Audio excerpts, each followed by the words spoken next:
लोकसभा चुनाव में सभी प्रत्याशी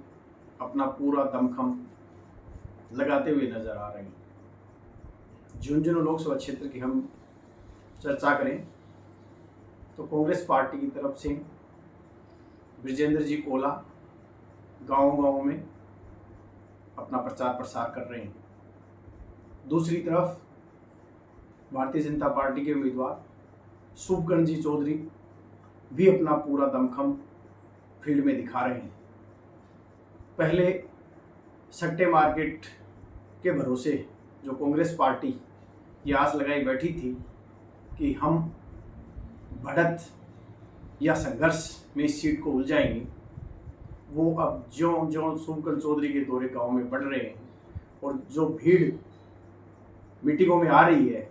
उससे धीरे धीरे झुंझुनू की इस सीट पर कयास बदलते हुए दिखाई दे रहे हैं। जो जो शुभकर्ण चौधरी के जो भाषण हैं, ओजस्वी भाषण और राष्ट्रवाद के ऊपर जो भाषण, नारी सम्मान पर भाषण और राम मंदिर निर्माण और साथ में हथियार निर्माण की बात का उल्लेख लोगों को बहुत पसंद आ रहे हैं। धीरे धीरे गांव में जो माहौल है वो अब इस टाइप का हो गया है कि लोग इस बात की चर्चा कर रहे हैं कि शुरू में जो गलत भावनाएं या गलत भ्रम पैदा वाली स्थिति थी वो भी धीरे धीरे छटती नजर आ रही है, क्योंकि राजपूत समाज के अगवा लीडर राजेंद्र राठौड़ जी, उनके साथ में नवलगढ़ विधायक विक्रम सिंह जी जाखड़, पूर्व भारतीय जनता पार्टी भाजपा के झुंझुनू के जिला अध्यक्ष राजीव जी शेखावत, उनके साथ में इंद्रपुरा जी, महिपाल सिंह जी सहित बड़े राजपूत नेता झुंझुनू जिले के राजपूत बहुल्य गांव में जो दौरा कर रहे हैं तो माहौल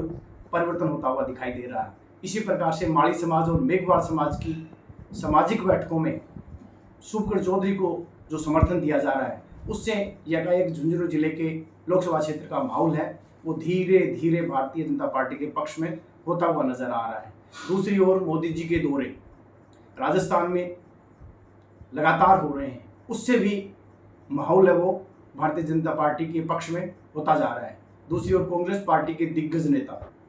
खड़गे जी, राहुल जी और प्रियंका जी ने भी अपना पूरा दमखम राजस्थान में लगा रखा है। अब देखना ये होगा कि कौन की बात पर जनता विश्वास करती है। ये 19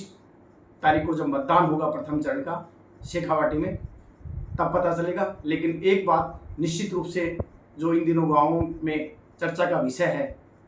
वो ये है कि भारतीय जनता पार्टी के पक्ष में ये चुनाव धीरे धीरे मुड़ता हुआ नजर आ रहा है। गांव की चौपाल पर जो पहले टक्कर की बातें हो रही थी वो धीरे धीरे अब भारतीय जनता पार्टी के पक्ष की बातें